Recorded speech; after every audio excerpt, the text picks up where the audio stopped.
Kay Schmidt went home to the Lord on the 16th of June.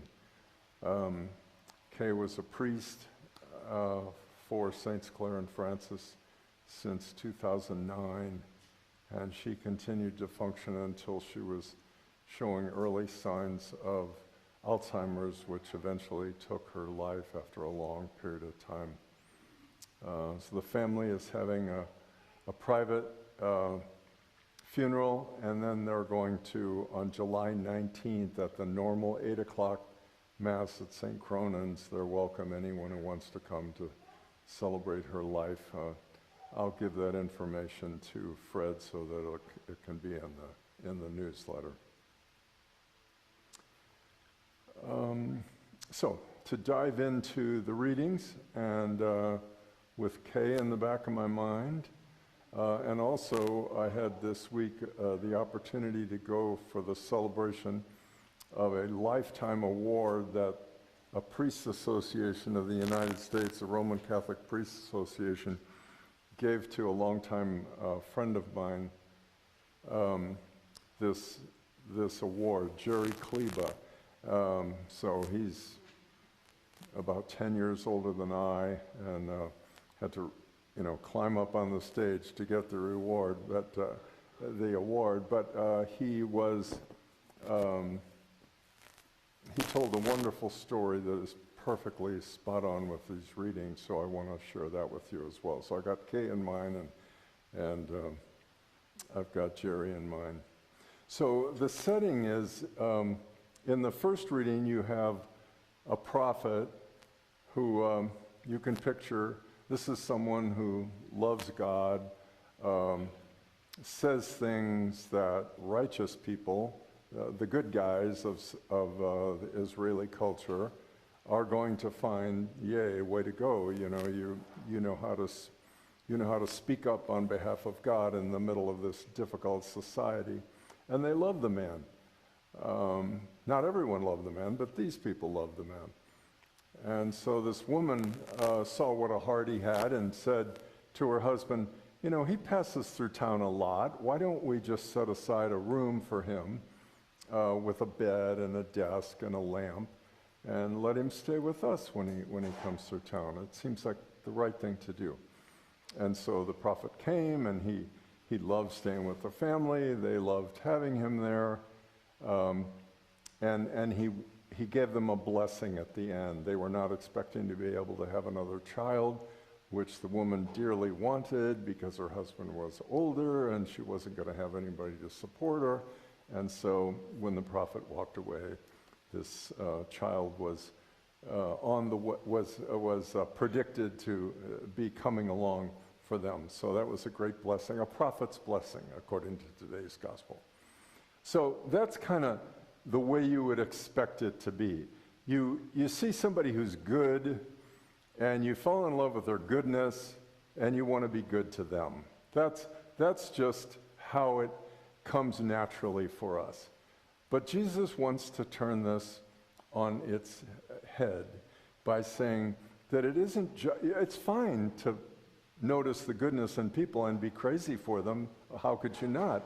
But how about when somebody isn't that way, when they strike you as a little person, strike you as somebody of not much account according to the way society accounts people? Would you also put a little room in your house for someone like that?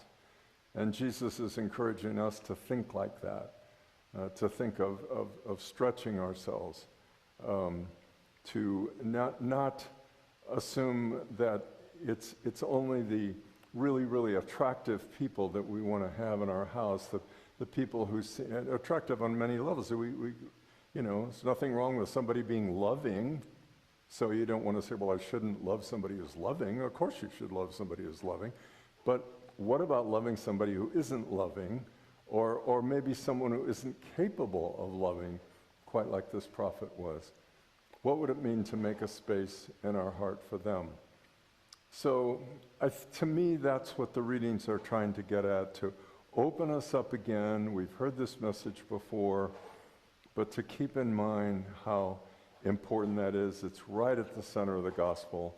a follower of Jesus has an ever-increasing space in our heart for this kind of attitude. So that makes me think of Kay. She was somebody who took the gospel really seriously.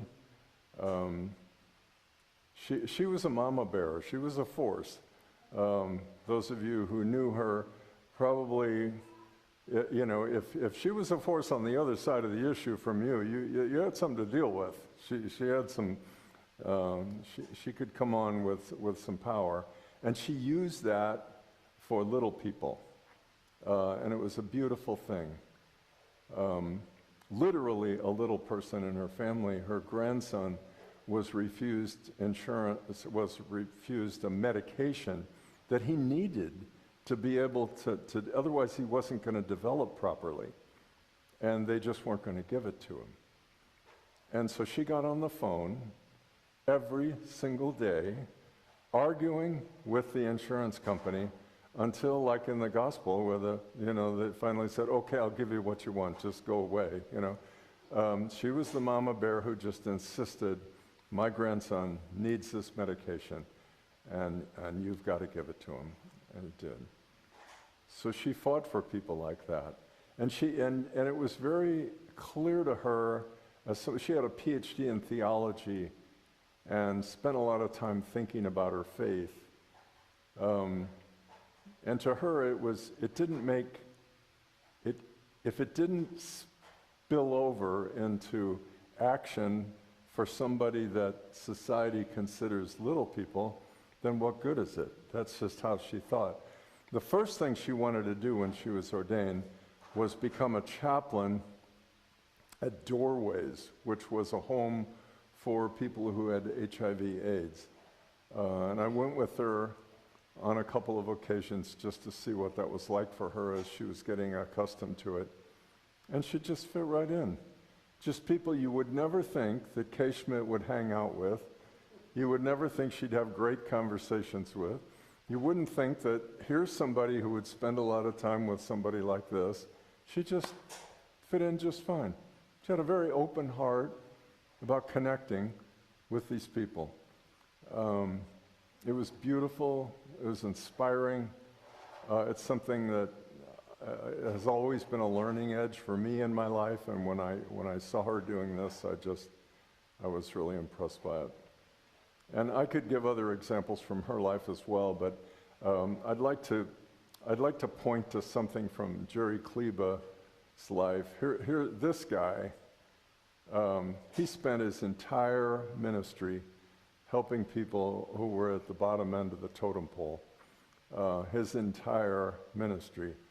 But he chose on the occasion of getting this award to talk about the thing that touched him the most in that kind of ministry, which was when he later in life was called to be a chaplain for people who were on death row. He said, sure, I'll try that. He wasn't sure what he was getting himself into, he explained. And so this murder that he was assigned to, this guy was convicted of murder. Jerry went down to be with him while he was on death row and said, well, tell me about yourself. What's going on in your life? Well, I have this daughter. I haven't seen her in a long time. And I don't think they're going to let me see her. I'd like to be able to see her before I die. And I'm afraid that if they do let her come, there's going to be this much protective glass between her and me. And I would really like to be with her. So Jerry did what he could to make sure that this woman was able to get in to be with him and not separated by protective glass. But Jerry says to the guy, you're going to have to get ready. The guy had some mental health issues, and he was a self-described non-hugger. And so Jerry said, well, you're going to have to turn into a hugger. because your daughter is coming to see you, and you're going to be dying, and she is going to want to hug you. So you're going to have to hug her. He goes, I don't know how to hug people. And he said, well, I'm going to teach you.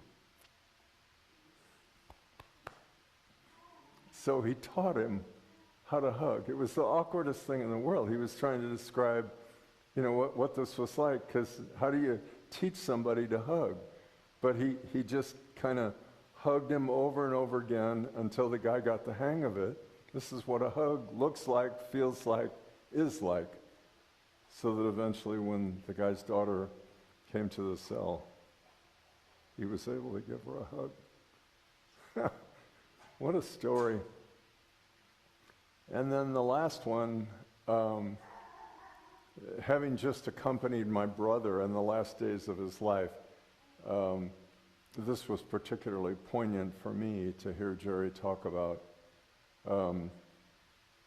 He was appointed to be with this man when he was dying, when he was being executed, and he was able to go into the room where the gurney was and sit down next to him while he was being executed. And so Jerry said, I walked in the room and I said, hi, I'm Simon of Cyrene, and I'm going to help get you up the mountain.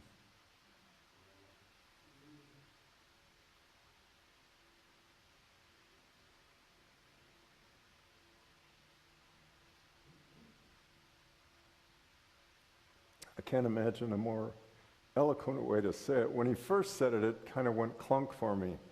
I thought, oh, that sounds so religious. How would that come across to somebody? But the more I contemplated what that meant, what would it be like to help a good man like Jesus go through his death, which was extremely difficult? What would it mean to say, I'll be with you. I'm going to help you through this. I'm going to be right by you. And then, what would it be like to have such a great relationship with Jesus that when you ran into somebody who maybe didn't remind you of Jesus, that you were still able to say to that person, you are Jesus, and I am Simon of Cyrene in this situation, and I'm going to help you up the mountain. That's today's gospel. Love that story. I was thinking as I prepared this homily, I could imagine someone saying, well, what are we supposed to do with that, Frank? Well, to me, an inspiring story just kind of sits there and teaches me. And it's like sits in the back of my mind and inspires me next time I'm tempted to forget that somebody in front of me is really important, because everything my culture is telling me is that they're not. And a story like that helps remind me to be centered this way.